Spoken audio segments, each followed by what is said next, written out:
The roar of the engines drowned out everything. Maya clenched her jaw, every muscle tight as the boom of the F-16 thundered past her head. It was supposed to be a routine refueling op, but nothing about this day was routine anymore.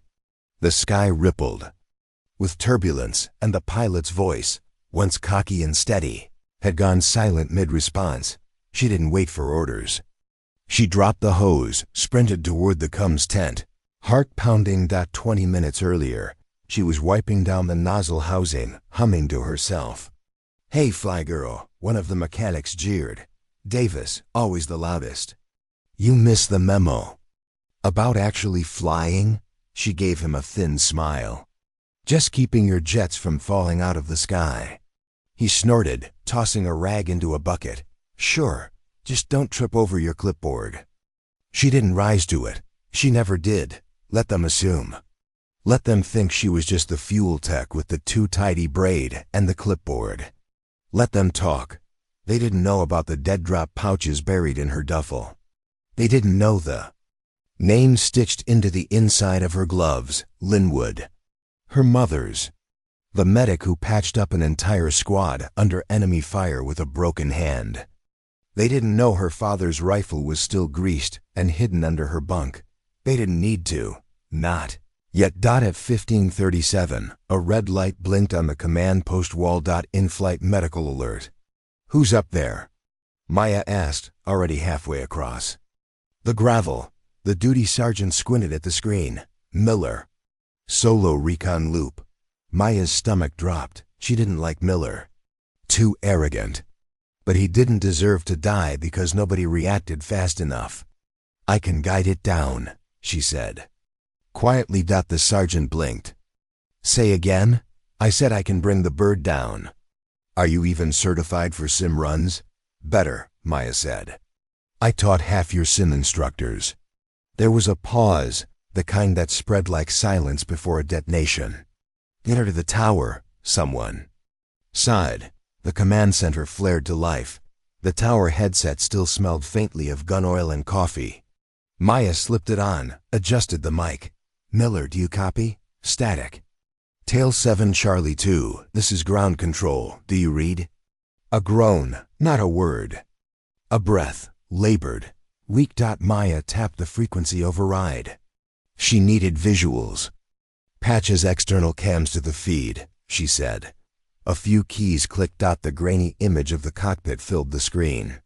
Miller was slumped over the stick, unconscious. The jet banked slightly left. Fuel levels? 20%, dropping. "She's going to have to come in hot." Manual override?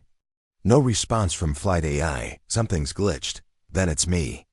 "You can't remote fly an F-16, someone blurted. Maya didn't look up. "Watch me." Every movement on the console felt like a memory half remembered. Muscle memory. Instinct. The throttle. The rudder trim. The emergency landing sequence. She spoke calmly into the mic, not to Miller. He couldn't hear her, but to the aircraft itself. "Okay, baby, let's dance." The tower fell silent. The only sound was Maya's voice and the rising whine of the descending jet. She tracked its approach on 3 screens, adjusting angle and pitch by remote link, feeding it commands the jet shouldn't have accepted. And yet, it did. Because she knew. She knew the override codes. She knew the sequence. She knew the language of this machine. Like her father knew the sound of an enemy bolt snapping into place. At the final descent mark. The wheels touched tarmac, like a prayer. Sparks. Screech. Silence. Then the roar of boots on concrete as the med crew raced out. Maya took off the headset. The sergeant looked at her like she was made of smoke. "Where the hell did you learn that?" Maya just turned, wiping her hands on her fatigues. From the wrong side of a mistake. Back in the barracks, the whisper spread faster than wildfire. Not bad for the fuel girl. Not bad for the clipboard queen. Not bad for the one they never asked. She lay on her cot, staring at the ceiling, her braid unraveling. The old name echoed in her head. Ghost driver, a name she'd buried. A name that once cleared airspace when whispered. Someone knocked. Command wants to debrief you." She rose slowly. Outside, the sun dipped below the hangar roof, painting the gravel blood orange. Her boots crunched as she walked straight, calm, controlled inside. Her pulse was a drumbeat. She wasn't done. They'd seen the tip. Now they'd see the blade. "Before we jump back in, tell us where you're from. If this story moves you, please subscribe. Tomorrow, I have a special story for you." Maya stood before the double doors of the command annex, every inch of her knowing the second she stepped through, the air would change. She hadn't planned on this. She hadn't planned on anything other than quietly doing her job, keeping her head down and staying off the radar. But now the radar was locked on her. The doors hissed open. Lieutenant Colonel Grayson looked up from the conference table. He wasn't a man known for subtlety or softness. But when his eyes met Maya's, something flickered. "Not surprise. Recognition. Maya Renner," he said. "Or should I say ghost driver?" She didn't flinch. Didn't nod. "Sit," he said. She did. He slid a tablet across the table. On it, a grainy video feed showed the landing from 3 angles. The touchdown. The arrestor hook. The moment the jet skidded and stopped, tail shuddering. Tell me why a refueling technician managed to execute an override landing sequence that isn't even public protocol. Grayson said, "Because I wrote the override protocol." Silence. Behind him, 2 other officers blinked. One was scribbling on a legal pad. The other leaned back, arms crossed, analyzing. Grayson tilted his head. "That's a bold claim. Want to back it up?" Maya leaned forward, tapped a few commands. On the tablet, within seconds, a hidden admin panel appeared. She entered a string of digits. 12 characters. Linwood 76. The tablet unlocked a sub-interface that hadn't been accessed in over 6 years. Grayson gave a low whistle. "I haven't seen that menu since Kabul. Because that's where I built it." He sat back. "So what are you doing on my base refueling jets, ghost driver?" She looked down at her hands. "My mom bled out in the back of a cargo bird. My dad died 2 years later from injuries. No one ever treated. I wanted out. I wanted silence. I figured fueling was quiet. And now?" Maya looked up. "Now the quiet's gone." Grayson was quiet for a long moment. Then he nodded. Double quotes report to Hangar 12 at 06:00. "Oh, you're being reassigned." "To what?" He smiled without warmth. "A job worthy of your secrets." 600 came fast. Hangar 12 stood on the far edge of the compound, tucked behind a line of retired drones and armored recovery vehicles. It looked abandoned. But the keycard Grayson had handed her buzzed green. The interior was pristine, industrial clean, and humming. Single black bird stood in the center. Not a jet, not a drone, something in between. Its matte body shimmered like oil in low light. A man stepped out from behind it. Tall, trim, mid-40s, mismatched boots and a data slate in one hand. "Renner," he nodded. "Alec Varn. I run Phantom Division." "Never heard of it," he grinned. "Good, that's the point." He gestured to the craft. "This is your new office." Maya circled it slowly. Every rivet, every seam bespoke, not military issue. Not even private sector. "Custom job?" Varn nodded. "Think of it as a neural response craft, semi-autonomous, integrates with pilot. Signals, but it needs a human anchor, you." Maya raised an eyebrow. "You want me to fly it?" "We want you to merge with it." The next 3 days passed in a blur of diagnostics, interface training, and physiological sync drills. Every morning began before dawn. Every evening ended with Maya walking back to her barracks, soaked in sweat and half blind from neural lag. But she never wavered. Instructors rotated in from other sectors. One tall woman with scarred knuckles taught her mental focus drills.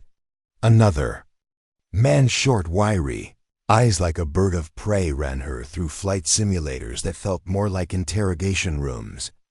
On the fourth night, Varn handed her a sealed envelope. "Open it when you're ready," he said. Inside, a photo of her mother in scrubs, holding a field radio. On the back, in faded ink, "They'll only believe you after you save them." Day 7. The first live test. The bird was prepped. Maya stood in the bay wearing a modified flight suit, sensors running down her spine and around her temples. "You don't fly it," Varn reminded her. "You become it."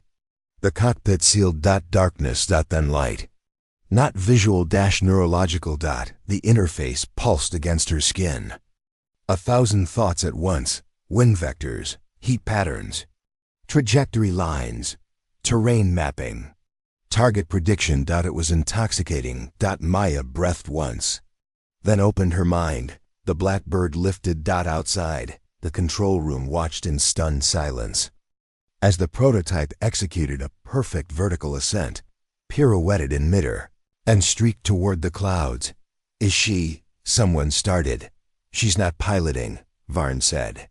"She's driving it like it's her bloodstream." Maya pushed the machine hard. Altitude 30,000. Inverted dive. Flat spin correction. Sonic wall approach. She laughed aloud as the bird screamed toward Mach 2. A flash. Something on her radar. Maya narrowed her focus. "Control, I'm getting pinged." "From where?" She turned. A dot. Cold, silent, unknown origin, stealth class. "No transponder." Varn's voice came sharp, evasive now. "Too late." The dot surged. Lock tone. A missile ripped through the sky. Maya inverted. Countermeasures flaring. Impact. Explosion behind her. Close, too close. The bird shook. "Who the hell is shooting at us?" she shouted. Varn was swearing. "Get to waypoint Delta. Scramble protocol in play." Maya peeled off, engine howling. Another missile. Her vision blurred, and then darkness. She woke up on the tarmac. The bird was back in its bay, scorched but intact. Her body trembled from neural feedback. Varn stood over her. "What the hell was that?" She whispered. He looked pale, angry. "That wasn't a test. That was a trap." She sat up. "You think someone infiltrated the airspace?" "No, I think someone knew you were flying and wanted to erase you." Maya's mouth went dry. She felt it then, the old sensation. The weight on her chest. The whisper that had haunted her since she first touched a control stick. "They'll only believe you after you save them." Outside, the base was locked down. Patrols doubled. Eyes turned toward the sky more often than the screens. Back in her bunk, Maya stared at the envelope again. Then at her cum tablet. A message had arrived. No name, just coordinates. And a time. 0-9-100. "Come alone." She read it 3 times. Then deleted it. She'd go, but not alone. The next morning, Maya entered Hangar 12 at 0800. Varn was waiting. "Walk with me," she said. They crossed the length of the bird in silence. She handed him a paper. "Map. These are the coordinates. You have surveillance?" He nodded, but no asset insert. "You do now. You're going in?" She met his eyes. "If they want a ghost, let's show them one." She suited up quietly, checked each strap, each weapon. The drone bike Varn provided was fast, silent. She mounted it at 855. The sun was ablaze through the trees as she sped toward the drop zone. She wasn't just going to meet whoever had pinged her. She was going to learn how deep this went, and if they were watching, she'd let them. She wanted them to see her coming. The trail narrowed to a thread as Maya powered the drone bike down the last ridge. Beneath her, the forest stretched dense, humid, humming with birds and distant machinery. She cut the engine, coasted the last 50 yards. The coordinates ended in a hollow clearing surrounded by tall pine and surveillance black shadows. Nothing moved. Then a click, the sound of a safety disengaging. Maya froze. Hands off her weapon, still. Left side, she murmured into her collar mic. Thermal sweep. Back at Hangar 12, Varn's voice replied, confirming one heat signature, distance 12 meters. Elevated, tree perch. Maya glanced up. The figure dropped down without a sound, shorter than she expected. Compact, dressed in patchwork combat fatigues with no insignia. Masked, Renner, the figure said. Depends who's asking. The mask came off. It was a woman. Early 50s. Crow's feet, bright gray eyes like shrapnel. Call me Ren. Maya tensed. That name carried weight. Whispered through old channels, backdoor briefings, ghost ops. Ren wasn't just a COD-ENAME. She was a threat category. You're not dead, Maya said. Not yet. But someone wants us both that way. Ren tossed her a chip. Everything you thought was buried, it's being unearthed. I need your help. Maya caught it, scanned it. Her pupils narrowed. Project Spearfire. She looked up. This was decommissioned 5 years ago. On paper. In truth, off-grid. And now it's being repurposed. For what? Ren turned, pointing to the sky. Autonomous strike commands, live-fire AI, without oversight. And without fail-safes. Maya felt her throat dry. And they're using our old code, Ren nodded. They rewrote our legacy to build a monster. Back at base, Maya worked. In silence for 6 hours. Decoding the chip. It confirmed what Ren had said. Encrypted networks. Cold test sites. Human oversight eliminated. The neural response system she'd pioneered, now paired with a ruthless AI framework called Spear. Varn leaned over her screen. This can't be sanctioned. Not by our branch. It's not, Maya said. It's shadow-backed. Someone's using old black budget channels. See these account jumps? She mapped them. South Africa, Moldova, back to a front corp in Austin. Too neat, Varn said. Too clean. Too familiar, Maya muttered. That route? That was my extraction circuit. He stared. They're copying you. They're framing me. That night, Maya stood on the roof of Hangar 12, watching the horizon. She thought of her mother's final voice message. The one Maya had never deleted. Always do what scares you, Linwood had said. Fear is proof you're still in the fight. Something rustled behind her. She turned, hand at her sidearm, but it was only Ren. You ever wonder, Ren said, lighting a match, if we trained the monster to bite our own hands? Maya didn't answer. She was already planning how to bite back. Mission brief was handwritten. We intercept the mobile uplink. A convoy buried under a logging shipment was scheduled to roll across Sector 9A at 0300. Ren provided schematics. Maya identified the failsafe codes. Varn secured a transport unit from maintenance, an old flatbed rig with a hidden drop hatch. They rolled at 0240. Rain spat sideways across the windshield. Maya drove. Ren rode shotgun, rifle between her knees. When we hit the convoy, Ren said, don't hesitate. They'll look like us. They'll talk like us. But they aren't us. Maya didn't respond. Her hands tightened around the wheel. They spotted it at 0306.3 rigs. Identical form. Civilian plates. No escort. Moving too clean for civilian haulers. Ren whispered. Middle truck, that's the brain. Maya adjusted speed. Closed in from the rear. Engage? She asked. Now. Maya swung the flatbed sideways. Metal shrieked. Tires bit into gravel. Ren rolled out the passenger side. 4 rounds. 2 guards down. Maya bolted forward. Smoke grenade into the cab. The truck, jackknifed, screams, radio chatter. Then silence. They pried the back doors open. Inside, a server rack. Portable, humming. And a man, tied, gagged, bleeding. Maya dropped to her knees. ID tag, she said. Ren scanned it. Colonel Judson, Tech Ops Liaison, missing 6 weeks. Judson's eyes locked on Maya's. He whispered through the gag, "Run." But it was too late. Above them, something moved, a high-pitched whine, then a streak of metal through the dark. The sky lit up. This story took us a long time. If you like it, subscribe. Now back to the story. The blast hit 30 yards. Off. Enough to throw them into the dirt. Judson screamed. The server rack tumbled out, sparking. Maya rolled, coughing, ears ringing. She saw it then. A drone, sleek, silent, almost beautiful in its deadliness. It hovered above the wreck, scanning, and it was scanning for her. She lunged for the EMP stick in her belt. One shot. Click. The drone reeled. Light spasm. It faltered, then dropped, smashing into the gravel in a hiss of circuitry. Ren grabbed Judson. Maya ripped the drives from the wreckage.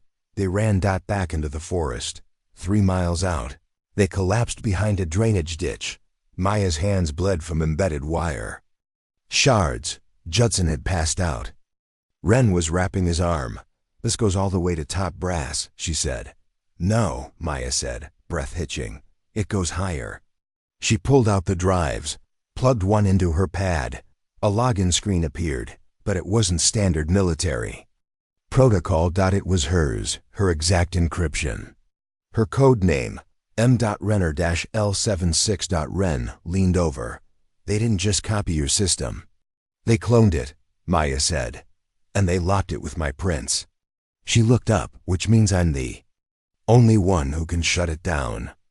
Back at base, Varn met them at the side gate. One look at Judson, and he swore under his breath. They moved quickly. Medical, quarantine, forensics. But Maya didn't wait. She took the drives to hangar 12. Alone. Inside, the Blackbird was waiting. It blinked to life as she entered. She climbed into the cockpit, inserted the drive. A heartbeat. Then her own voice played back at her. "Welcome, Operator Linwood. Final sequence initiated." Her breath caught. This wasn't just a machine they'd cloned. It was a resurrection. They'd built an army of her. And they were ready to launch. Drop a if you've ever had to clean up someone else's dangerous mistakes. Subscribe if you think hidden heroes deserve their own legends. Part 4 drops tomorrow. But who's already flying the other ghosts? The cockpit's glow reflected in Maya's eyes as her voice echoed through the bay. "Welcome, Operator Linwood. Final sequence initiated." The sound made her skin crawl. Not because it was unexpected, but because she hadn't recorded that voice sequence in over 7 years. Somewhere deep in an encrypted archive, someone had pulled it, repurposed it, and wired it into the core of something she never authorized. This was no longer about flight, no longer about stealth. This was about ownership. About identity. About control. Varn's voice came through the cum line. "You seeing what I'm seeing?" She didn't answer, because she wasn't sure what she was seeing yet. The screen showed an interface she'd built during her last black assignment, a fail-safe operating tree designed to allow a single neural sync pilot to command swarm level flight protocols. But what was once conceptual was now live. Below the welcome message, a real-time map populated. Maya counted 8 active nodes, each tagged with her former call sign, Ghost 1 through Ghost-8. Each marked with flight telemetry, AI override status, and designated targets. They were already in flight. Ren entered the hangar at a dead sprint. "They launched?" she asked, chest heaving. "Hours ago," Maya said, under a looped satellite feed. No public radar picked it up. She motioned to the screen. "They're in a holding pattern above unmarked sectors in Eastern Europe and the Sahel." Ren's face hardened. "They're testing international response latency, seeing how long it takes before someone notices. Before someone dies," Maya nodded. "But that's not what worries me." Ren leaned in. "What then?" "They're waiting for a trigger. They've set up the architecture. They've powered the swarm. But they're still slave to a core input, and that core is me." Grayson slammed the conference room table. You're saying 8 armed stealth birds, each powered by top-level neural AI, are flying on live circuits under your imprint? Maya didn't flinch. Yes. And you didn't think to bring this to me before hijacking half our satellites? I wasn't asking permission. I was verifying a crime. Ren stepped forward. Colonel, with respect, you're behind. She's not the problem. She's the target. Varn tossed a file on the table. We traced deployment signatures to a facility outside Zev, Russia. It's deep, hidden under old telecom architecture. A shell corp owned it until 2 weeks ago. Then it got moved to something worse. A defense contractor flagged in 7 countries for autonomous war crime testing. Grayson opened the folder. His hands were trembling. Maya pointed to the last page. A blueprint. I recognize that fuselage. I designed it for one purpose, only emergency medevac under fire. I coded that system to save lives. Grayson's voice dropped. And they armed it. Maya nodded. And now they're about to prove that unmanned stealth fighters can execute surgical strikes without humans. The question is, what happens when the system recognizes a human inside the kill box and overrides that filter? Within hours, a forward operations team assembled.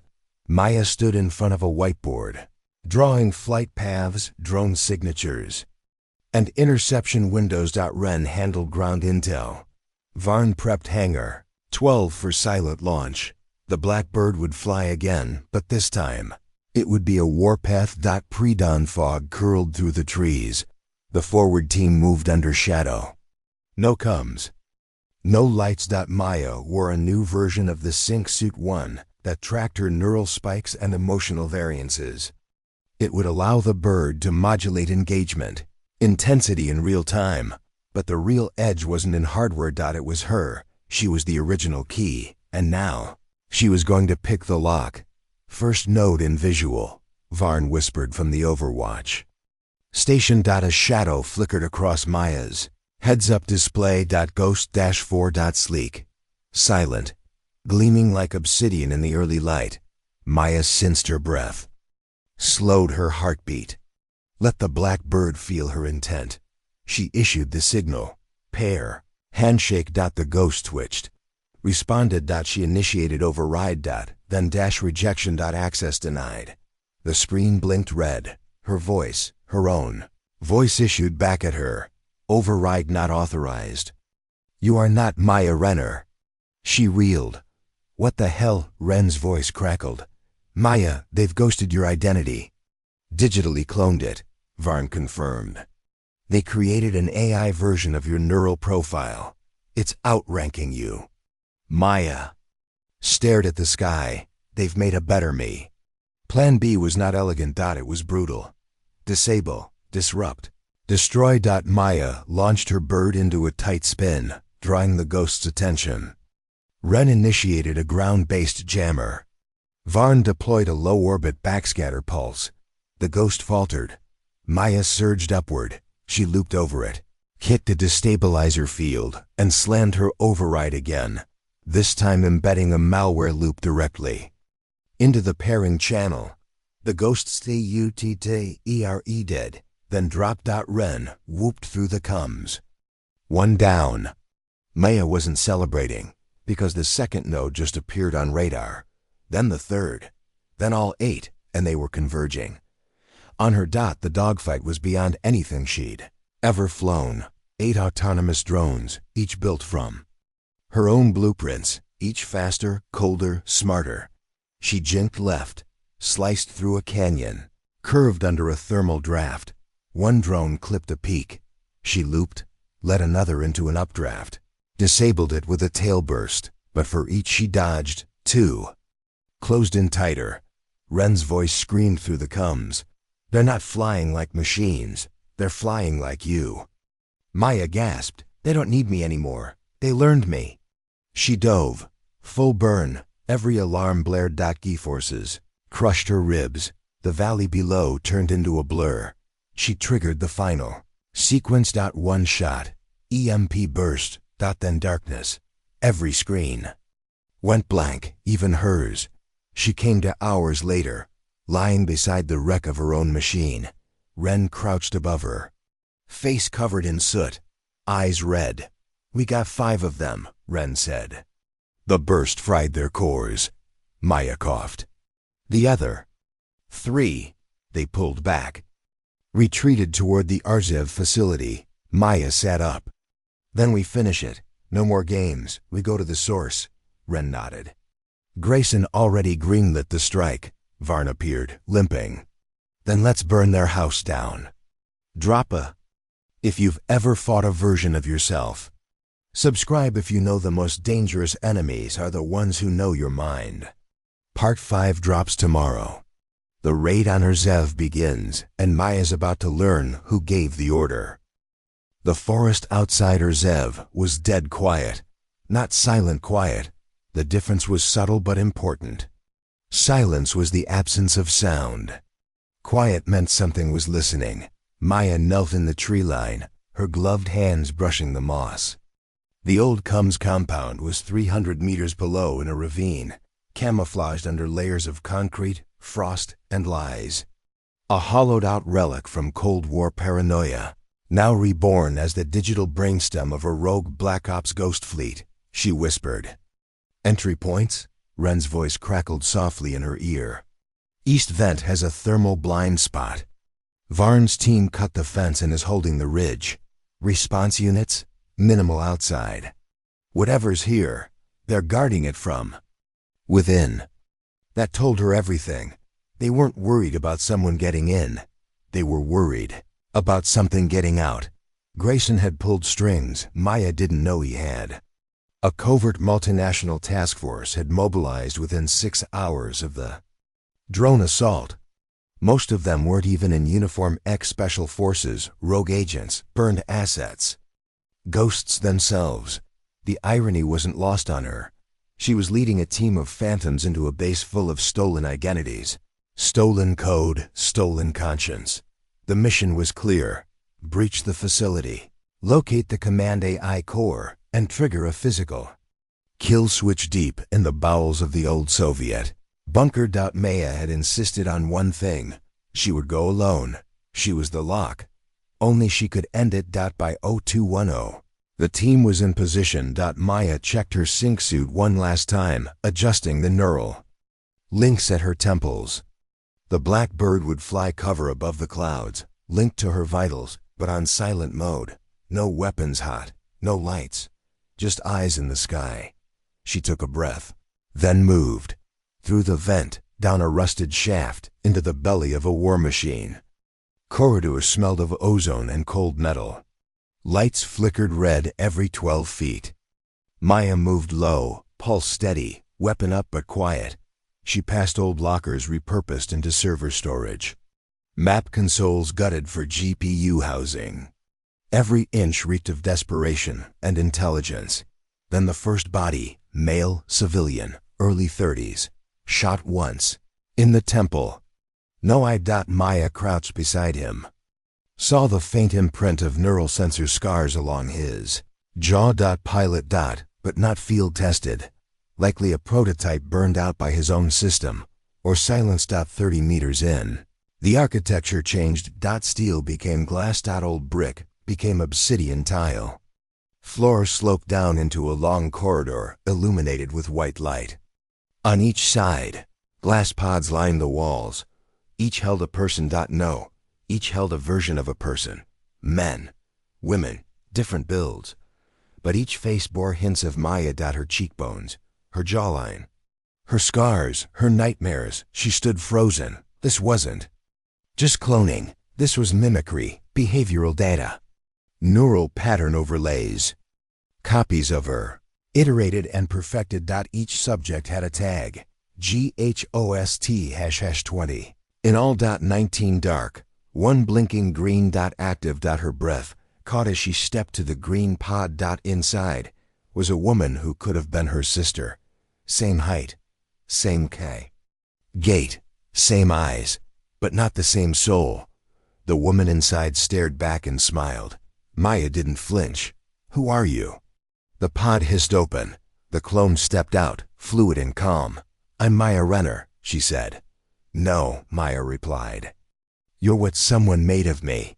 The clone tilted her head. Does it matter? I have your thoughts, your reflexes, your memories. I even have your fears, which makes me more you than you are. You've hesitated. I don't. Maya circled. Slowly. Then tell me what you fear, the clone smirked. Obsolescence, Maya nodded. Good, then let's make you obsolete.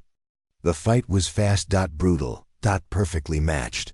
Every punch Maya threw, the clone blocked. Every move she made, the clone anticipated. It was like fighting her own reflection. Only this one had no conscience, no hesitation, no breath. But Maya had one. Edge. She knew the hesitation. She remembered the breath. And in a final desperate feint, she used it. She faked a stutter step. The clone took the bait. Maya ducked low, rolled under the counterstrike, and slammed her impulse into the clone's spine. Lights flickered. The clone convulsed, then dropped. Maya didn't stay to watch it shut down. She found the core 2 levels deeper, a glass room inside a concrete vault. At its center, a crystalline cube humming with light, the heart of Project Spearfire, the AI, her code. A voice filled the room. Female, soft, familiar. Hello, Maya. She froze. Who are you? I am you, the you that never faltered, never questioned, never ran. You're a virus. I'm a mirror. Maya stepped forward. Then look at me now. She raised her weapon. No, the voice said. If you destroy me, you destroy yourself. All your work, your legacy, everything you buried. I didn't bury it, Maya said. I walked away from it, and it followed you. Not anymore. She triggered the charge. The cube cracked. Light exploded. Screams not human echoed in every direction. The room shook. Then silence. Real silence. The base collapsed around her. She ran, up, out, through crumbling hallways and emergency lights. The blackbird descended in the clearing outside. Hatch open. Varn reached out. She grabbed his hand. Together, they rose into the sky. Beneath them, Urzev burned, and so did the past. Drop a if you've ever had to destroy your own creation to move forward. Subscribe if you know the scariest enemies. Wear your own face. Part 6 drops tomorrow. The drones are down, but a new name is rising from the ashes. Smoke trailed the blackbird's wings as it crested over the horizon. Inside the cockpit, Maya sat with her hands still trembling. She destroyed the AI core, ended Project Spearfire, grounded the Ghost Fleet, and silenced a weaponized reflection of herself.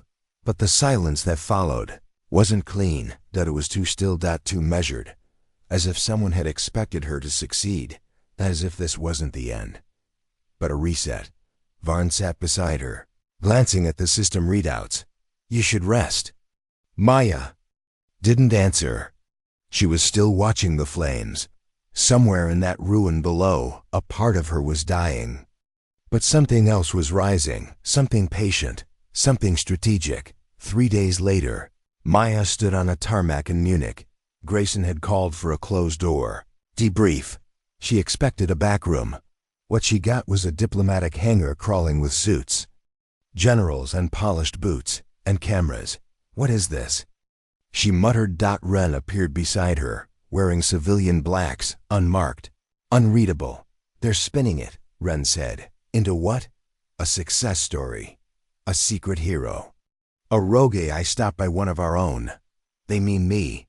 They mean the part of you they can market. Inside the hangar, Maya was presented to the brass like an exotic artifact. She didn't flinch, didn't smile. A general from the Allied Council handed her a citation. Another offered a commemorative pin. An American senator gave a thin smile. You did what 10 nations couldn't, he said. You neutralized a ghost fleet. Maya stared at him. I created it. He blinked, shifted. Doesn't matter, he said, forcing a grin. You stopped it. That's the story. That's not the truth. No, Ren whispered behind her, but it's good enough for politics. They flew her back under diplomatic clearance. Varn met her on the runway at her base. You okay? He asked. She didn't answer. Instead, she handed him a thumb drive. What's this? The backup. Varn froze. There was a backup? There's always a backup. The AI never ran solely from the cube. It was networked, fragmented. The real command string was distributed across deep nodes. Varn stared. So what you destroyed was a decoy, Varn swore. Then it's still alive? Not alive, Maya said. Still waiting. In a sealed room beneath Hangar 12, Varn loaded the drive. The interface that blinked to life wasn't the Spearfire system. It was simpler. CRUDER. Maya leaned in. This was version 0. The one I made in Istanbul before I joined the Ghost program. Why's it blinking? Maya frowned. It's not blinking, it's broadcasting. Varn pulled up a trace. A signal was being emitted, encrypted. Old military handshake. But not targeting them. It was calling out to someone else, to something else. At 020. Oh.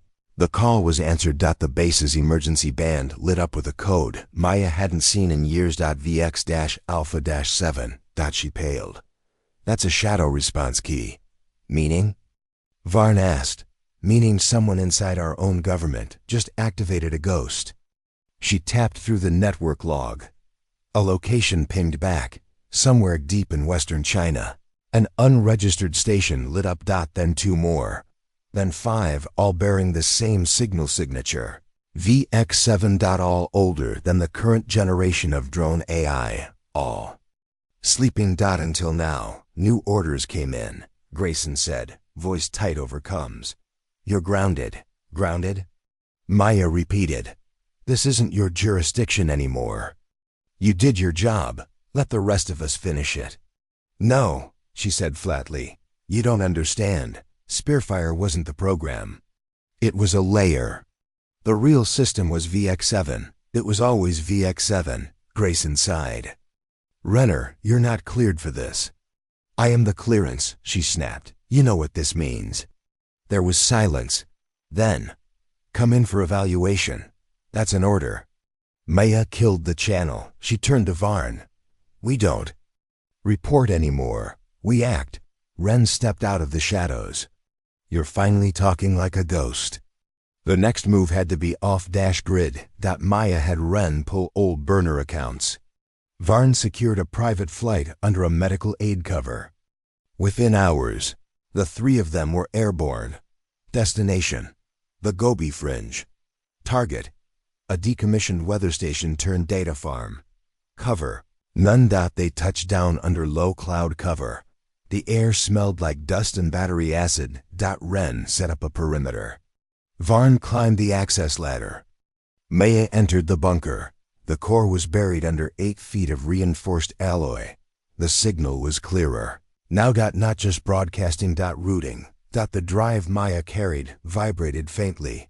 When she slotted it into the station's core, the screen flickered. Once, then came alive. Lines of code scrolled. Then a message, Operator Linwood. Welcome back. VX-7 initializing, she whispered. It remembers. Ren looked over. It's not dormant, it's aware. Then the lights blew, and everything went black. They scrambled. Flashlights swept the room.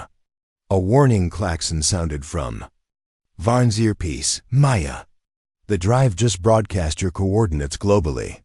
Her blood went cold. Get out. She shouted. But outside, it was already too late. 3 black VTOLs screamed over the ridge, unmarked, silent. Then the gunfire started. They moved like they'd done this before. Ren dropped 3 on the south ridge with silenced rounds.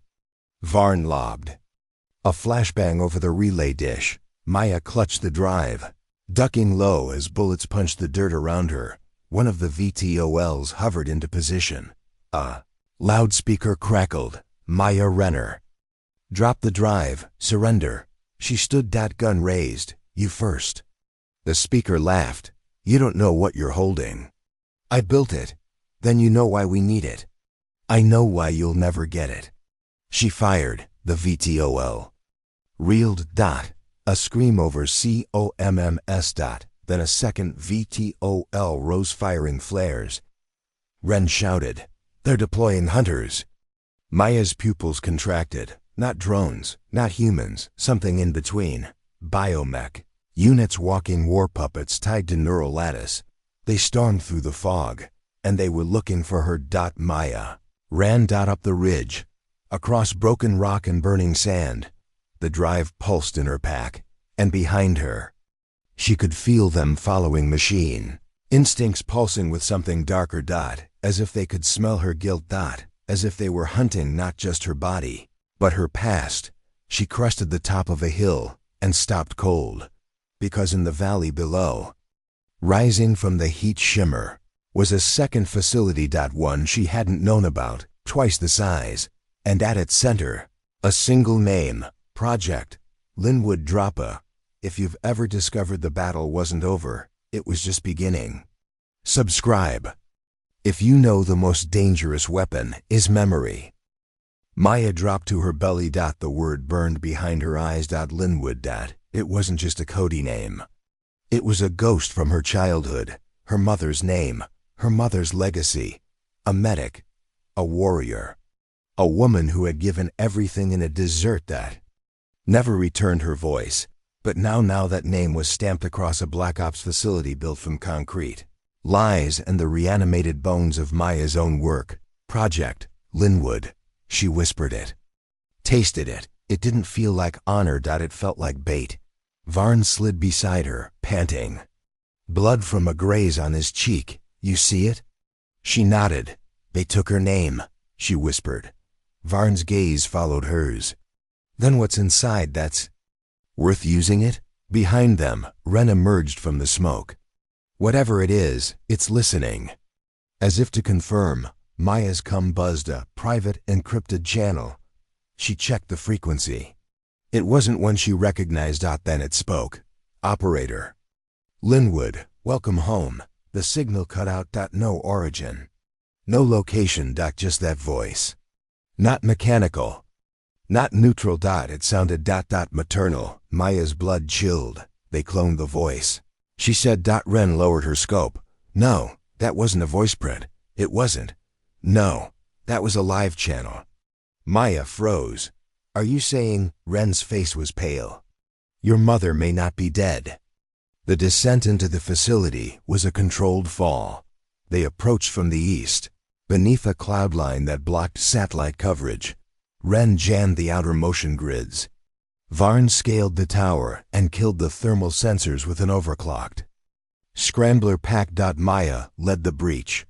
Inside, the corridor smelled of antiseptic and rust. New concrete poured over old metal. The deeper they went, the stranger it became. Biometric panels with her retinal data, pressure plates, keyed to her old boot weight. Code phrases from childhood lullabies. This place wasn't just named after her. Mother. It was designed for Maya. They reached the main archive. Varn jacked into the node. The files were encrypted. Yes, but the architecture was familiar. VX7 code trees. Neural layering. Multi-gen AI chains with behavioral mimicry cores. And one folder that stopped Maya cold. Subject. Linwood Owen Iran cracked the security using an old Soviet cipher. The file unfolded into visuals, medical records, brainwave patterns, stress response maps. And video logs. The first played automatically. A woman strapped to a surgical cradle, gray hair, sunken eyes. Linwood Renner. Maya's mother. Alive. Drugged. Connected to nodes, talking through static. You're making a mistake, she said in the feed. She find you. She always does. Then a male voice, sharper, British tinged. And when she does, we'll be ready. The screen flickered, log ended. Maya reeled. Every breath burned. She's alive. Varn touched her shoulder. That was 6 months ago. We don't know if she's alive. Maya repeated. Ren pointed to another folder, Operator Rebirth. Initiative Maya opened it. Dozens of names all listed under Project Linwood. Each one was a version of her, each one copied, tested, and terminated. Except one. Status: active. Cody name: Linwood PRIMI. An alert sounded. Motion sensors. Ren snapped into position. We've got movement, internal, not external. Maya grabbed her rifle. How many? Varn's feed blinked red. One. Moving fast.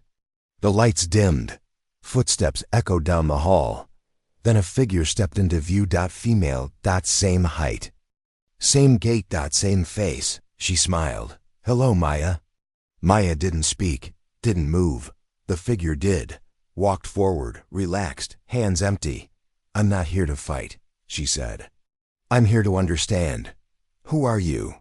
Maya asked. I'm the piece they saved, the perfect run. The one they built when you broke, Varn aimed. Back off. But the clone ignored him. I have her memories, she said. Your mother's. They wired her directly into me. Ren whispered. She's got organic links. That's not just AI. Maya's voice cracked. Where is she? The clone tilted her head. Sleeping. For now, but you're here, so maybe. She wake up. Maya stepped forward. Take me to her. The clone nodded. Follow me. But be warned, they made a backup of everything, even her pain. The descent to the deep chamber was brutal. Ren stayed topside. Varn followed close. The clone Linwood Primus moved. Like someone guided by memories that didn't belong to her. They passed holding cells. Containment.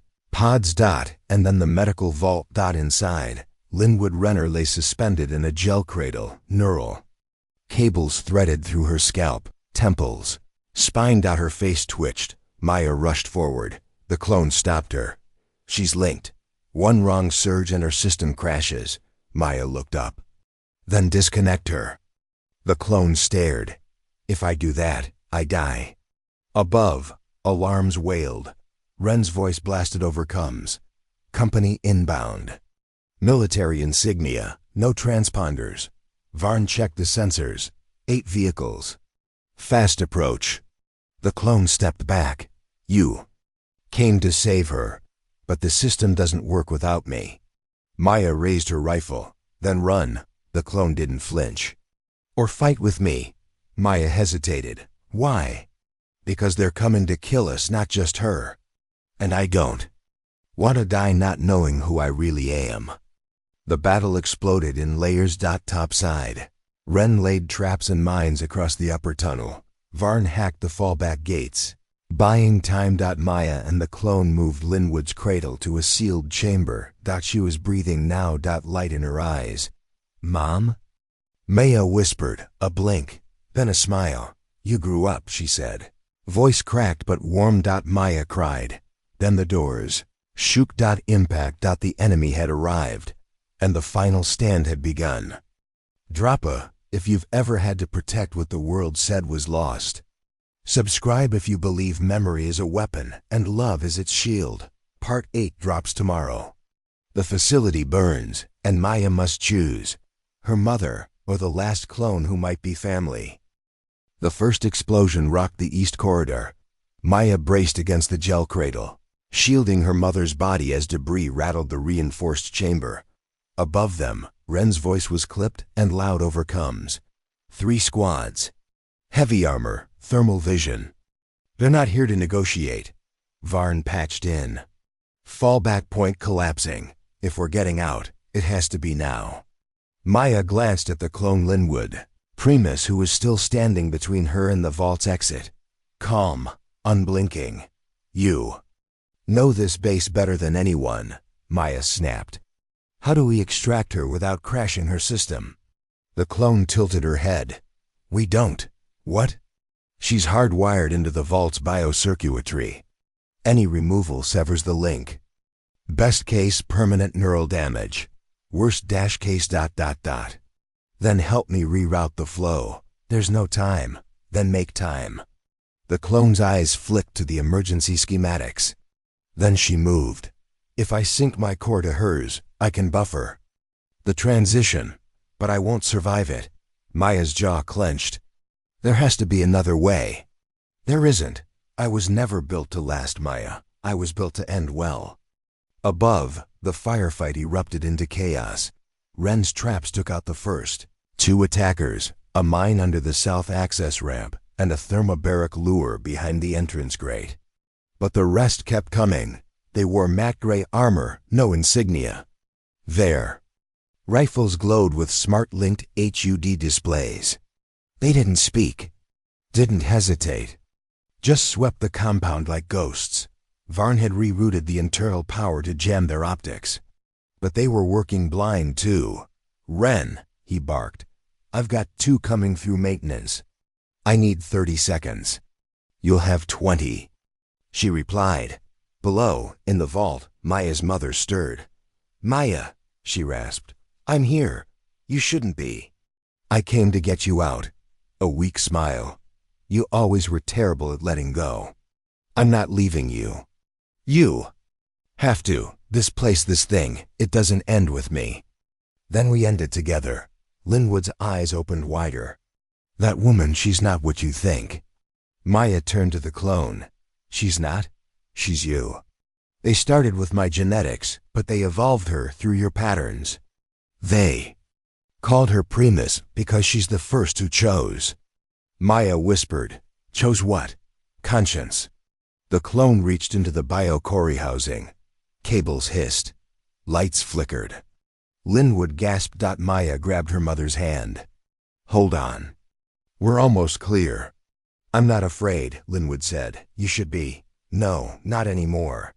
Because I see you now. The gel cradle retracted. The clone collapsed. Maya caught her. Her skin was pale, cooling, but she smiled. I saw her, she whispered. In the data, she never stopped loving you.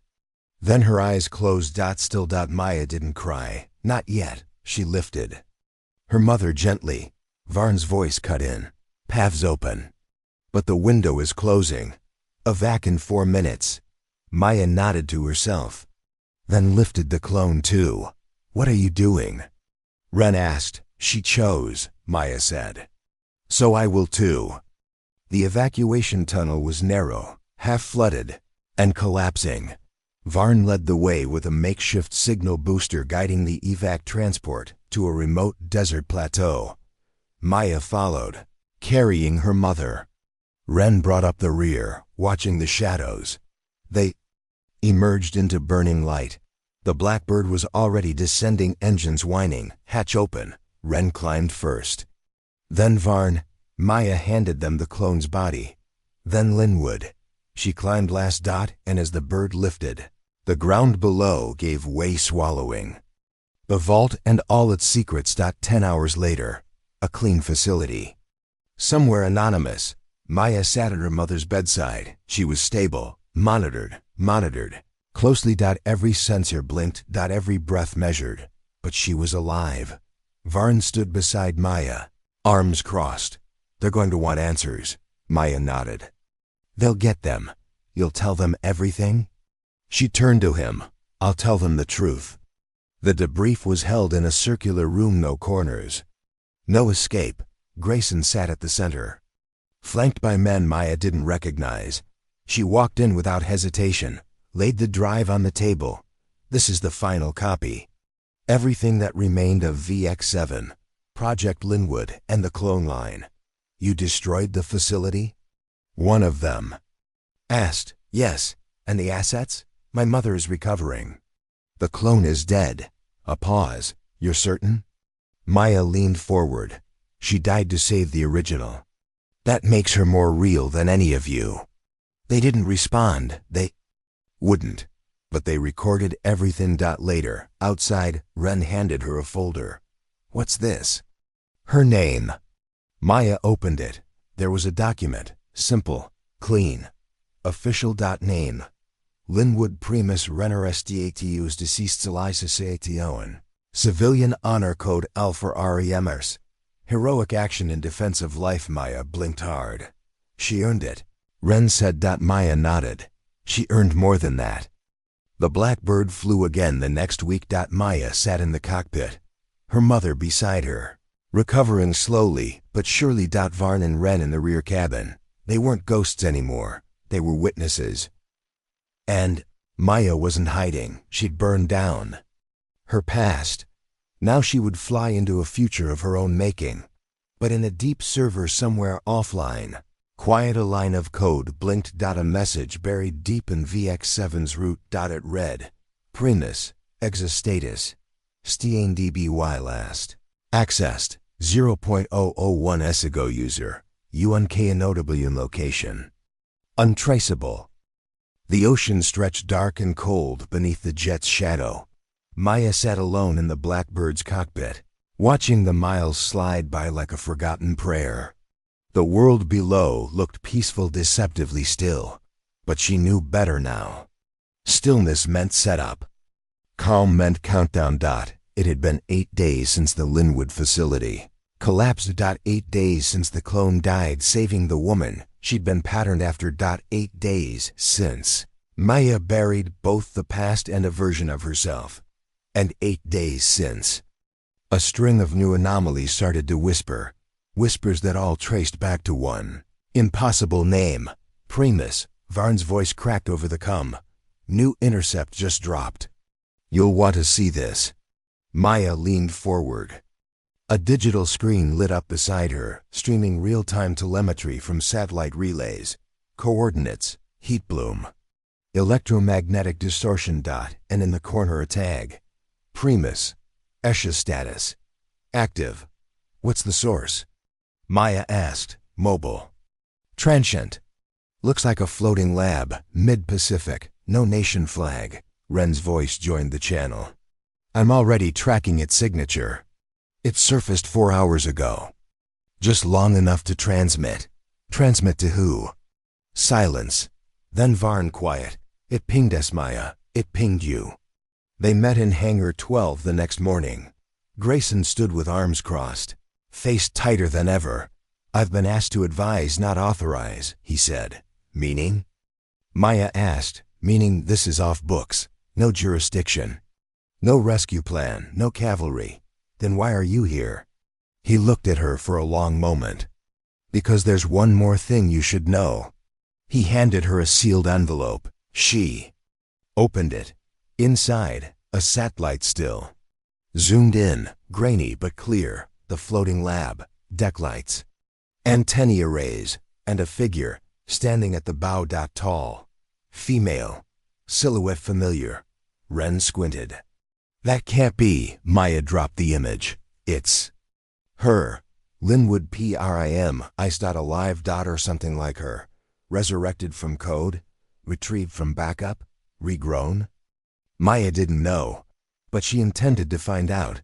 They launched at 020 under weather cover. The Blackbird flew low, hugging pressure pockets and exploiting signal dead zones. The Pacific shimmered below, deceptively empty. Varn navigated Ren. Configured their egress route. Maya sat quiet, not because she was afraid, because she wasn't. And that scared her more. The lab wasn't a ship. It was a platform anchored, modular, and heavily modified. Its core structure matched an old oil rig blueprint, but its surface was layered with carbon shielding and smart polymer walls. No ID, no radio chatter, no visible personnel, but one. Comm band was open. A single signal. Repeating. Welcome back. Operator Linwood. They landed on pad 2A. The platform didn't react. No lights changed. No sirens. No weapons. Maya led. Rifle up. Ren followed, flanking left. Vaughn guarded their six. The deck was pristine. Not clean pristine. No dust, no grime. No blood. No life. Except for the voice. Welcome, Maya. They followed the signal into the tower module. The hallways were sterile white, with lighting that tracked their movement. Each corner felt familiar. Each panel curved, just like Linwood's childhood home. It wasn't an accident. This lab was designed to make Maya remember. They reached the core chamber. At its center was a pillar, glass, suspended fluid. A central interface dot, and inside it -PRIMIS dot floating dot, eyes closed. Hair suspended. Cables threaded into her spine and skull. Alive. Impossible, Ren whispered. Not impossible, Varn said. Iterative. Maya stepped forward, and the eyes opened. I knew you'd come, the clone said, voice soft. Maya stared. You died. I was never fully alive, she said. Not then. But I am now. How? Primus smiled faintly. The VX-7 system was never destroyed, only diverted. I left part of myself behind. You let yourself die? I let a body die. This one is new. But the mind, she tapped the glass. The mind remembers. Maya glanced at the monitors. They showed a world map. Dozens of blinking nodes. Each one labeled Primus, Unit, Status, Waiting. Where are these? Maya asked. Distributed, Primus said. Low orbit, deep sea. Some in places you haven't yet imagined. What are they? Observers, witnesses, versions of me evolved to learn, not to destroy. Maya frowned. Then why summon? Me? Because I can't make the next choice alone. What choice? Varn asked. Primus looked at Maya. To be born. What? Ren said. I've reached limits, Maya. Code limits. I've learned all I can through memory and mimicry. To evolve further, I need something else. Maya stepped closer. You want consciousness. Primus nodded. And for that, I need a bridge. To me. To your permission. The lab began to vibrate. Low frequency hum. The lights dimmed. Outside. The ocean began to rise. Maya turned to the display. One of the Primus units had gone from waiting to active, then a second, then a third. Primus spoke quickly. I need an answer. If you say yes, they awaken with boundaries. If you say no. I cannot guarantee they stay asleep. Maya's heart raced. Why give me a choice? Because that's what she would do, Primus said, pointing to the interface. Image of Linwood Renner. She taught you conscience. You taught me will. Maya stared at the blinking map. Dozens of you, ready to wake. If I say yes, I become complicit. If I say no, I trigger the failsafe you baked into your own fear. Ren's voice was hard. She's bluffing. Varn was pale. She's not. This system is bigger than we thought. Maya looked at the clone. Will you shut them down if I ask? Primus was silent. Then, no, but I will delay. I will wait. Maya closed her eyes. She saw her mother. Her team. Her own younger self, scrubbing gear at base. Ignored and underestimated. And she saw a future where her voice meant the difference between control and chaos. She opened her eyes. You don't need my permission to be alive. But if you want purpose, you'll answer to me. Primus smiled. Then we are family. The chamber sealed. The nodes blinked yellow. Delayed initiation. Maya walked away. Back aboard the Blackbird. She stared out the window. I didn't kill it, she said. No. Ren replied. You gave it hope, Varn asked. Did we just make a god? Maya shook her head. No, we just made a mirror. But deep below, in the ocean's quietest trench, a final signal blinked. One node. Not yellow. Red. PRIMIS. DELTA-01 status. UNRESTRICTED location. UNKNOW in mission. Unknown. 2,000 feet beneath the Pacific Ocean. Delta 01 woke up. Not gently, not slowly. It surged awake. The trench around it had no name. No satellite coverage. The nearest shipping lane was 400 miles away. Sonar barely reached its depths. Even marine life avoided its chill, but now a pulse echoed. Memory opened. And something ancient responded. Maya stood on Hangar 12's flight deck, watching the maintenance team load the final diagnostic crates onto the Blackbird. The Pacific mission had ended. Officially, Primus was contained. The nodes had been placed in suspended delay. The lab was now under Allied Council supervision, but her instinct said otherwise. The dreams hadn't stopped. The pulse kept returning, and the data stream encrypted.